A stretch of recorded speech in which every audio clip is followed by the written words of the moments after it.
Pada tanggal 14 Februari 1999, kantor polisi Tuen Mun mendapatkan laporan dari seorang pria yang bernama Liu. Dengan gugup ia mengatakan bahwa temannya Zhang telah menghilang selama beberapa hari. Lewat sambungan telepon dengan polisi itu, Liu menceritakan semuanya kepada polisi.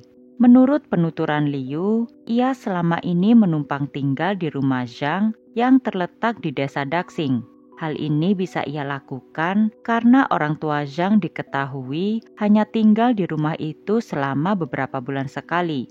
Karena ia dan sang pacar tidak memiliki tempat tinggal, Zhang menawarkan kamar kepada dirinya. Setelah beberapa bulan tinggal bersama Zhang, Liu akhirnya berhasil menyewa tempat untuk dirinya sendiri. Oleh karena itu, kini ia sudah tidak tinggal bersama Zhang sejak beberapa hari yang lalu. Akan tetapi semenjak kepergiannya dari rumah Zhang, Liu mengaku ia tidak pernah lagi melihat Zhang.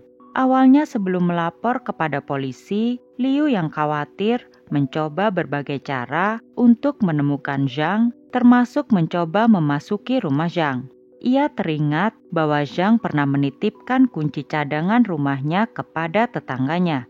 Ketika teringat hal itu, ia dan sang tetangga kemudian mencoba membuka pintu rumah Zhang. Namun hal itu gagal mereka lakukan, karena ternyata kunci rumah Zhang telah diganti.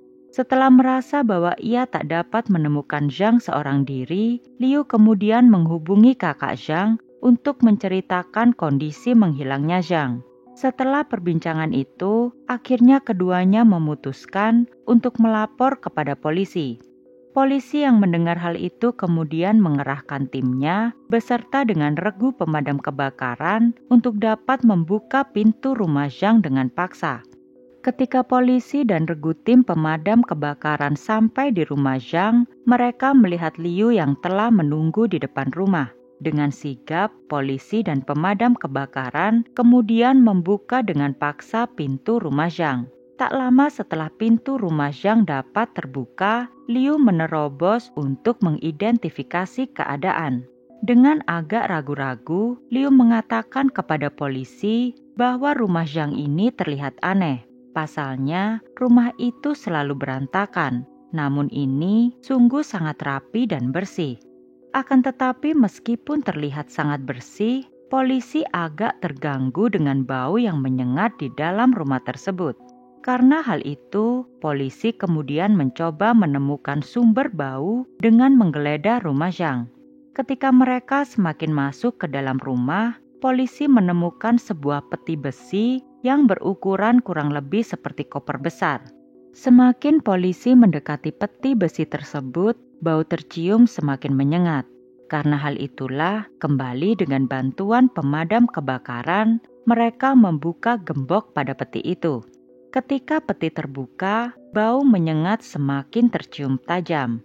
Pada lapisan atas isi dalam peti itu, polisi melihat tumpukan pakaian. Polisi kemudian menyingkirkan pakaian di lapisan atas tersebut. Anehnya, setelah pakaian disingkirkan, polisi melihat tumpukan garam. Polisi kemudian perlahan-lahan menyisihkan tumpukan garam itu ke samping untuk melihat apa yang ada di bawah tumpukan garam tersebut. Betapa terkejutnya polisi ketika menemukan potongan daging yang masih terbalut kulit. Karena merasa potongan itu kemungkinan merupakan potongan tubuh manusia, polisi kemudian segera memanggil tim forensik untuk menyelidikinya. Ketika tim forensik menyelidiki konten yang ada di dalam peti besi yang ditemukan di kediaman Zhang, mereka memastikan bahwa potongan daging yang ada di bawah tumpukan garam merupakan potongan tubuh manusia. Total potongan terdiri dari 6 bagian. Di antaranya merupakan kepala yang terbungkus kain putih dan potongan tubuh lainnya seperti dada, perut, dan paha. Akan tetapi, tidak diketemukan adanya lengan kanan dan lengan kiri. Selanjutnya, tim forensik juga melakukan pencocokan DNA. Dari tes tersebut, mereka memastikan bahwa potongan tubuh ini merupakan milik satu orang. Dan tidak hanya itu, dari hasil pencocokan DNA itu pula, tim forensik dapat memastikan identitas dari jenazah tersebut merupakan seseorang yang selama ini mereka cari, yakni Zhang. Karena kini kasus hilangnya Zhang sudah berpindah menjadi kasus pembunuhan, polisi kemudian mendesak Liu untuk mengatakan semuanya kepada polisi. Atas desakan tersebut, kali ini Liu menceritakan semuanya secara gamblang. Liu mengatakan bahwa ia sebelumnya dihubungi oleh kakak Zhang yang mengatakan bahwa beberapa hari terakhir Zhang tidak bisa dihubungi. Karena kakak Zhang khawatir, ia meminta bantuan Liu untuk mencari Zhang di rumahnya. Namun ketika mencari Zhang di rumahnya pertama kali, Liu hanya menemukan pacar Zhang yang bernama Yi. Pada saat itu, Yi tidak mengizinkannya masuk. Namun ketika itu, ia tidak terlalu menganggapnya serius. Ia berpikir mungkin Zhang memang tidak mau ditemui. Namun setelah beberapa hari, kakak Zhang kembali menghubunginya dan mengatakan bahwa ia masih tidak dapat menghubungi Zhang. Karena rasa curiga dengan gerak-gerik pacar Zhang, Liu kemudian teringat akan tetangga Zhang yang juga memegang kunci rumah Zhang. Ia berharap dengan memasuki rumah Zhang secara sembunyi-sembunyi, ia akan menemukan apa yang sebenarnya terjadi dengan Zhang. Namun ketika ia dan sang tetangga mencoba membuka pintu rumah Zhang, mereka mendapati bahwa kunci rumah itu telah diganti. Ia pun melaporkan semuanya kepada kakak Zhang. Oleh karena itu, kakak Zhang meminta Liu untuk menghubungi polisi. Akan tetapi di satu sisi, Liu diliputi rasa takut bahwa pelaporan hilangnya Zhang kepada polisi akan membuat Zhang ditangkap. Hal ini karena ia khawatir polisi akan memperkarakan tindakan Zhang yang menghamili pacarnya yang masih di bawah umur. Namun kini karena ia sudah mengetahui Zhang telah meninggal, ia pun lebih leluasa untuk mengatakan apa yang ia ketahui. Liu mengatakan bahwa Zhang dan pacarnya Yi kini telah memiliki anak yang masih berusia 4 tahun. Namun pada saat ini tidak ada yang tahu keberadaan Yi dan anaknya. Mendapati kemungkinan anak di bawah umur sedang dalam bahaya, polisi kemudian memfokuskan pencarian mereka kepada Yi. Dari sini mereka menyebarkan status buron terhadap Yi ke seluruh media Hong Kong.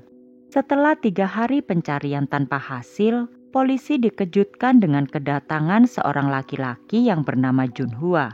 Pada saat itu, tepatnya di tanggal 17 Februari, Junhua mendatangi kantor polisi untuk menyerahkan diri dan mengaku bahwa ia kemungkinan terlibat dalam kasus pembunuhan Zhang.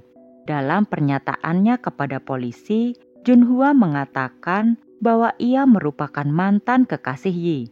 Namun meskipun mereka sudah tidak menjalin hubungan sebagai sepasang kekasih, mereka masih berteman baik. Pada tanggal 14 Februari, Junhua mendapatkan telepon dari Yi yang memintanya untuk membantunya mengangkut beberapa barang ke suatu tempat. Tanpa merasa ada kecurigaan apapun, Junhua membantu Yi untuk menghantarkan barang-barang tersebut.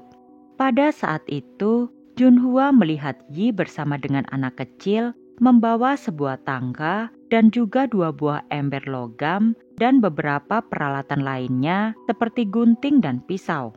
Setelah sampai di tempat yang diminta oleh Yi, Junhua diminta untuk menunggu di mobil. Kemudian, setelah 15 menit ia menunggu, Yi pun kembali. Junhua pikir pertemuannya dengan Yi di tanggal 14 Februari itu hanya pertemuan biasa dan ia pun tidak terlalu memikirkannya. Hingga pada suatu hari, ia menonton berita yang menyatakan bahwa Yi merupakan buronan polisi. Ketika berita buron pertama kali dikeluarkan oleh polisi, Yi kembali menghubunginya lewat telepon. Dalam pembicaraan itu, Yi mengakui kepada dirinya bahwa ia telah membunuh Zhang. Awalnya Junhua meminta Yi untuk menyerahkan diri kepada polisi, namun Yi menolaknya. Karena merasa ia telah menjadi kaki tangan Yi, Junhua kemudian menyerahkan diri kepada polisi. Polisi yang mendengar hal tersebut kemudian meminta Junhua untuk membantu mereka menangkap Yi. Polisi meminta Junhua membuat janji bertemu dengan Yi ketika Yi menghubungi dirinya. Polisi mengarahkan Junhua untuk tidak menghubungi Yi sama sekali dan membiarkan Yi untuk menghubunginya terlebih dahulu. Setelah itu, Junhua harus bersikap seperti biasa dan meminta kepada Yi untuk bertemu dengan dirinya. Dan benar saja, Yi kembali menghubungi Junhua beberapa hari setelah Junhua mendatangi kantor polisi. Mendapatkan telepon dari Yi, Junhua kemudian mengajak Yi untuk bertemu. Awalnya Yi setuju untuk menemui Junhua di tempat yang sudah mereka sepakati. Namun tiba-tiba saja Yi membatalkan janjinya dengan Junhua. Polisi yang mengetahui hal itu tentu saja tidak bisa berbuat banyak. Namun angin segar mulai berhembus ke arah polisi ketika seorang informan polisi menyatakan bahwa ia mengetahui keberadaan Yi. Nampaknya informasi sang informan itu cukup akurat, karena pada tanggal 26 Februari, polisi akhirnya berhasil menangkap Yi tanpa perlawanan. Kini meski Yi telah diamankan oleh polisi, namun motif apa yang membuat Yi menjadi seorang pembunuh keji masih perlu digali lebih dalam oleh pihak kepolisian. Dalam pengakuannya, Yi mengatakan bahwa ia selama ini merupakan korban dari Zhang. Dahulu ia memiliki segalanya, terutama masa depan yang cerah. Namun karena ia memiliki hubungan dengan Zhang, kini ia harus kehilangan masa depan yang selalu ia impikan. Diketahui pada tahun 1994, Yi waktu itu masih berusia 14 tahun. Pada kala itu, karena paras cantiknya, Yi menarik perhatian seorang pencari bakat. Tak butuh waktu lama bagi Yi, setelah ia bertemu dengan si pencari bakat, ia didaulat menjadi model iklan shampoo. Siapa yang menyangka gadis rumahan yang pemalu seperti Yi kini dikenal banyak orang. Akibat iklan tersebut, Yi semakin memiliki banyak penggemar. Tak hanya memiliki paras yang cantik, Yi juga cukup unggul dalam bidang akademis. Ia pada saat itu bersekolah di Sekolah Menengah Katolik Tuenmun yang merupakan sekolah unggulan di wilayah tersebut. Tak hanya itu, ia juga merupakan ketua klub sastra Tionghoa di sekolahnya. Yi dikenal memiliki peringai yang merupakan idaman para orang tua. Ucapannya sopan, pembawaannya anggun, dan ia sangat populer di kalangan teman-temannya. Hal ini tentu saja menarik perhatian banyak pria muda. Pada titik ini, Yi yang masih duduk di bangku SMP mulai memiliki pergaulan yang luas. Ia sering menghabiskan waktu bersama dengan teman-temannya. Kegiatan Yi setiap akhir pekan adalah mengunjungi salah satu tempat karaoke yang cukup ternama di wilayah tempat tinggalnya. Kebetulan salah seorang temannya bekerja di karaoke tersebut, jadi Yi sering mampir ke karaoke itu. Di tempat karaoke inilah Yi bertemu dengan Zhang. Zhang pada saat itu sudah berusia 18 tahun. Dan ia bekerja di tempat karaoke yang sering Yi kunjungi. Seorang teman Yi yang bekerja di sana kemudian memperkenalkan Zhang kepada Yi. Sejak awal berkenalan dengan Yi, Zhang langsung terpikat dengan paras cantik dan juga kepolosan yang dimiliki oleh Yi. Sikap patuh dan naif Yi membuat Zhang semakin terobsesi dengan Yi.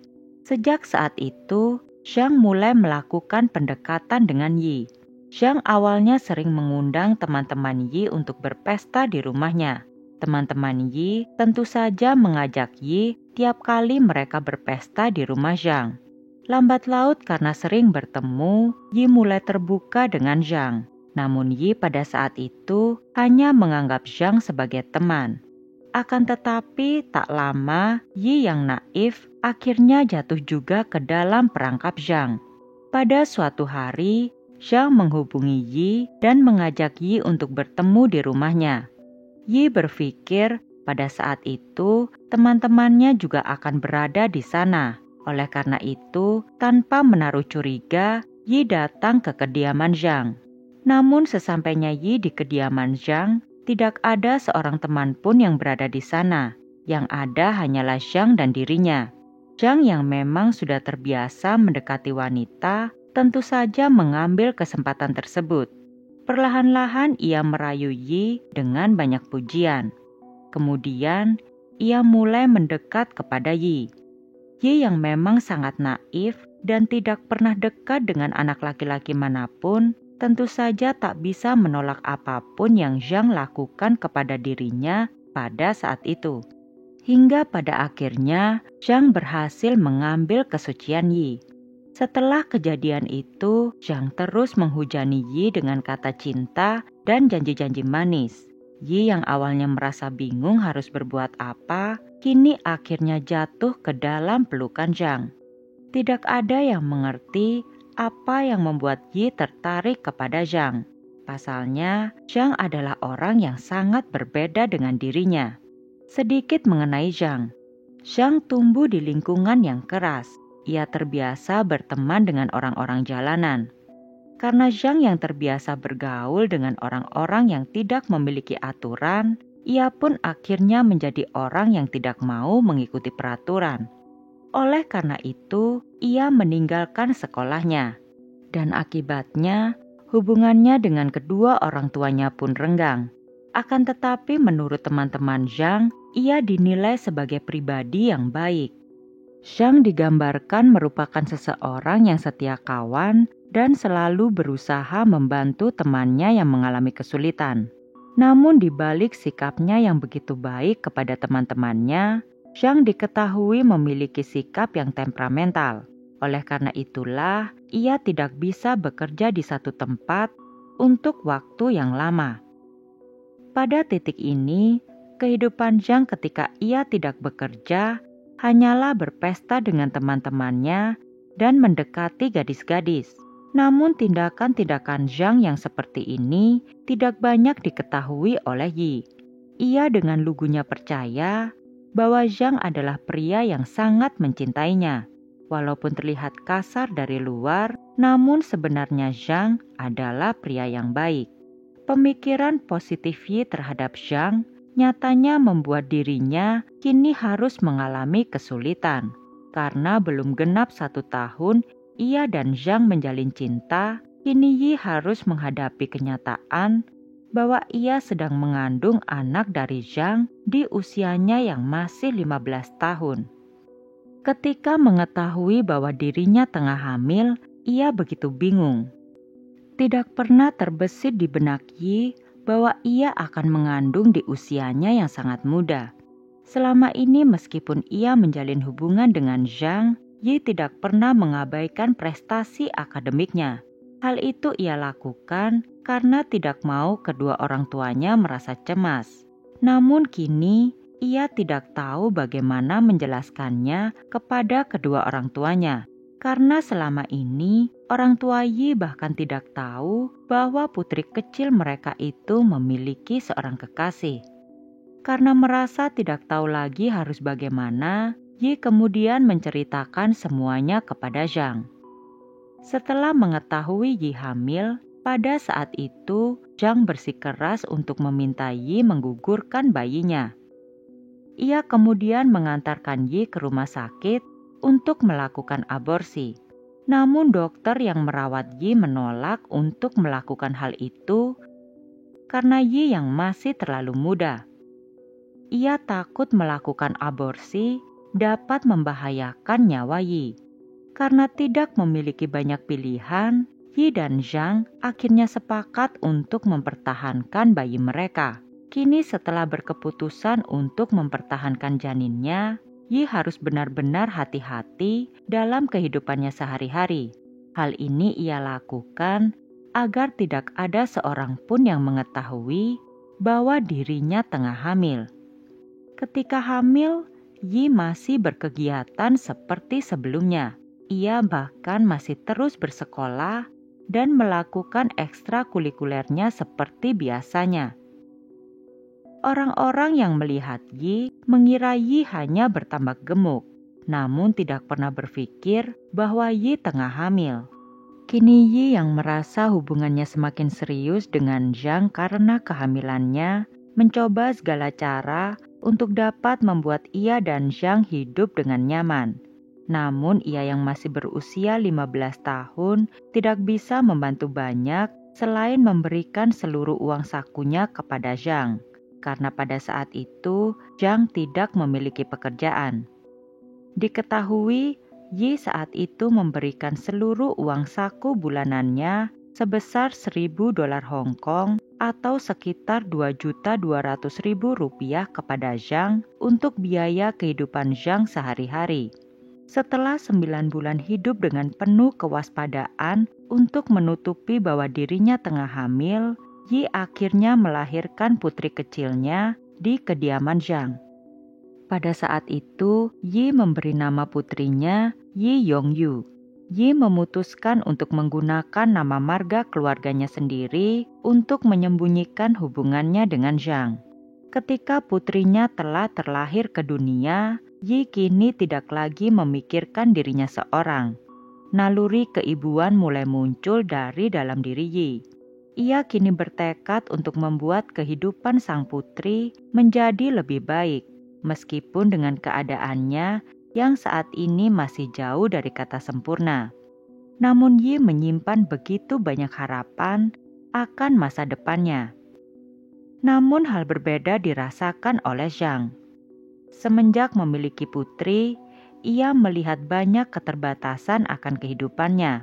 Hal ini karena ia harus bergantian dengan Yi untuk menjaga putri mereka. Setelah beberapa bulan merasakan keterbatasan itu, Zhang tak lagi dapat menutupi ketidaksukaannya kepada bayinya di hadapan Yi. Ia kini mulai menunjukkan sifat aslinya. Karena tidak mau terus terganggu dengan bayinya, Zhang mengajak Yi untuk membuang bayi mereka di tempat parkir rumah sakit. Mendengar kata-kata tersebut, Yi tentu saja menolaknya. Akan tetapi, Zhang tidak habis akal. Ia terus merengek kepada Yi agar bayinya dirawat oleh ibu Yi. Hal ini tentu saja ditolak mentah-mentah oleh Yi. Karena tidak mendapatkan apa yang ia mau, Zhang kemudian melampiaskannya kepada Yi. Ia kini tanpa ragu memukuli Yi. Cacian dan makian pun tidak luput didapatkan oleh Yi. Pada titik ini, Zhang dipenuhi oleh rasa frustasi. Apapun ia lakukan untuk membuat Yi menyerah akan bayinya. Namun karena merasa Yi yang tidak akan pernah menyerah, Zhang kini akhirnya tidak sungkan untuk menunjukkan bahwa ia memiliki wanita lain. Hal ini sengaja Zhang tunjukkan di hadapan Yi agar Yi membawa pergi putrinya. Namun meskipun mendapatkan hal demikian, Yi tidak menyerah. Ia masih berharap di usia Zhang yang semakin bertambah kelak, Zhang akan lebih bijak dalam bersikap. Karena diliputi oleh harapan yang besar tentang hubungannya dengan Zhang, Yi kemudian kembali hamil anak keduanya dengan Zhang. Namun karena permintaan keras dari Zhang, Yi harus merelakan bayinya itu untuk diadopsi. Setelah bayi keduanya ia relakan untuk adopsi, tak lama Yi kembali hamil anak ketiganya. Pada saat itu, Zhang masih tetap dengan tuntutannya dan meminta Yi untuk memberikan bayinya untuk diadopsi. Pada titik itu, Yi lagi-lagi menuruti permintaan Zhang. Namun kini, perasaannya telah berubah kepada Zhang. Ia tak lagi berharap akan perubahan sikap Zhang kepada dirinya. Namun ia kini bertahan hanya untuk putrinya yang kini masih berada di sampingnya. 3 tahun berlalu, Yi nyatanya bisa menutupi kehidupan gandanya itu dari orang tua dan juga teman-temannya. Di pagi dan siang hari, Yi nampak seperti gadis SMA pada umumnya. Namun ketika sore hari sepulang sekolah, ia setiap hari mengunjungi rumah Zhang untuk dapat merawat putrinya. Ketika hari sudah petang, Yi kembali harus pulang ke rumah orang tuanya. Setelah lulus SMA, orang tua Yi mengusulkan untuk Yi memasuki perguruan tinggi. Namun Yi menolaknya dengan alasan ia ingin segera bekerja. Dengan berpamitan untuk mencari kerja itulah Yi meninggalkan rumah kedua orang tuanya demi untuk bisa tinggal di kediaman Zhang. Setelah beberapa bulan tinggal bersama Zhang, perasaan Yi semakin tidak menentu. Ia kini tak lagi mampu untuk menahan sikap-sikap kasar Zhang kepada dirinya. Belum lagi caci dan makian yang dilontarkan oleh Zhang dengan begitu mudahnya. Oleh karena itu, demi untuk melupakan masalahnya sejenak, Yi diketahui mulai menjalin hubungan dengan beberapa laki-laki. Pada tahun 1998, Yi bertemu dengan seorang laki-laki yang bernama Junhua ketika ia sedang membantu di sebuah toko milik kerabatnya. Junhua begitu terpesona melihat paras cantik Yi. Yi yang berharap mungkin Junhua adalah orang yang dapat mementaskannya dari masalah hidupnya dengan Zhang, tentu saja mengetahui betapa Junhua begitu tertarik kepada dirinya. Tak lama keduanya pun menjalin hubungan percintaan. Akan tetapi, hubungan percintaan Yi dan Junhua hanya bertahan beberapa bulan karena Junhua merasa Yi menyembunyikan sesuatu yang besar di belakangnya. Oleh karena itu, Junhua memutuskan hubungannya dengan Yi. Namun meskipun telah berpisah, keduanya masih berteman baik. Tak lama setelah berpisah dari Junhua, di bulan April tahun 1998, Yi kembali didekati oleh seorang laki-laki yang bernama Shi Xiuheng. Shi Xiuheng sendiri berprofesi sebagai pemadam kebakaran. Dengan Shi Xiuheng, Yi nampaknya mulai merasakan jatuh cinta yang sebenarnya. Hal ini karena Shi Xiuheng merupakan laki-laki yang sangat berbeda dengan Zhang. Ia bertutur kata dengan sopan dan selalu memperlakukannya bak seorang putri. Namun lagi-lagi, Yi tidak dapat menutupi kondisinya terlalu lama dari Shi Xiuheng. Namun Yi yang telah lama tidak merasakan cinta, nyatanya kini masih tidak bisa menentukan sebuah keputusan. Hingga hubungan itu terjalin hampir 1 tahun lamanya. Namun kebohongan tidak bisa terus menjadi kebohongan. Sesuatu yang ditutupi pada akhirnya akan terungkap. Hal ini juga yang dirasakan oleh Yi ketika kedekatannya dengan Shi Xiuheng akhirnya diketahui oleh Zhang. Hal itu bermula ketika Liu yang merupakan teman dari Zhang melihat Yi bersama dengan seorang laki-laki. Hal itu ia dapati tidak hanya 1 kali, namun berkali-kali. Karena rasa solidaritasnya, Liu kemudian mengatakan hal tersebut kepada Zhang. Di satu sisi, Zhang juga merasa Yi telah berubah. Ia kemudian membuntuti Yi kemanapun ia pergi. Dari sana kecurigaannya pun akhirnya terjawab. Ia kala itu memergoki Yi tengah bersama dengan kekasihnya. Zhang yang begitu marah menunggu Yi di rumahnya. Ketika Yi pulang, Zhang menanyakan tentang hubungannya dengan kekasihnya itu. Dengan lantang, Yi menjawab bahwa ia memang memiliki kekasih lain dan ia sangat mencintainya. Tak ayal kata-kata itu menghancurkan ego Zhang. Ia kemudian memukuli Yi hingga babak belur. Zhang dalam titik ini begitu egois. Ia tidak memperbolehkan Yi dengan laki-laki lain. Sedangkan dirinya selama ini selalu bersama wanita lain. Hal ini tentu saja membuat kemarahan Yi kepada Zhang begitu memuncak. Keesokan harinya, tepatnya pada tanggal 9 Februari, Zhang yang kala itu minum dengan temannya yang bernama Liu, menceritakan apa yang terjadi mengenai hubungannya dengan Yi. Pada saat itu, Liu sebagai teman yang baik hanya mendengarkan keluh kesah Zhang dan mencoba menenangkannya. Namun ketika ia melihat putrinya dan Yi, Zhang langsung mengamuk. Dalam kondisi mabuk, ia mengambil pisau dan mencoba menusuk Yi. Untung saja pada waktu itu, Liu dapat mengambil pisau yang dipegang oleh Zhang. Akan tetapi ketika pisau itu berhasil diamankan dari Zhang, ia masih terus memukuli Yi dengan membabi buta. Melihat hal demikian, Liu kemudian memegang tubuh Zhang, dan setelah itu menariknya menjauh dari Yi. Pada malam itu, Liu terus berada di rumah Yi dan Zhang hingga akhirnya Zhang tertidur. Setelah berpikir semuanya telah mereda, Liu kemudian pergi dari rumah Zhang. Namun ketika Liu pergi, Yi terus memikirkan betapa jahatnya Zhang kepada dirinya. Dalam benaknya, Yi merasa ia hanyalah alat pemuas untuk Zhang.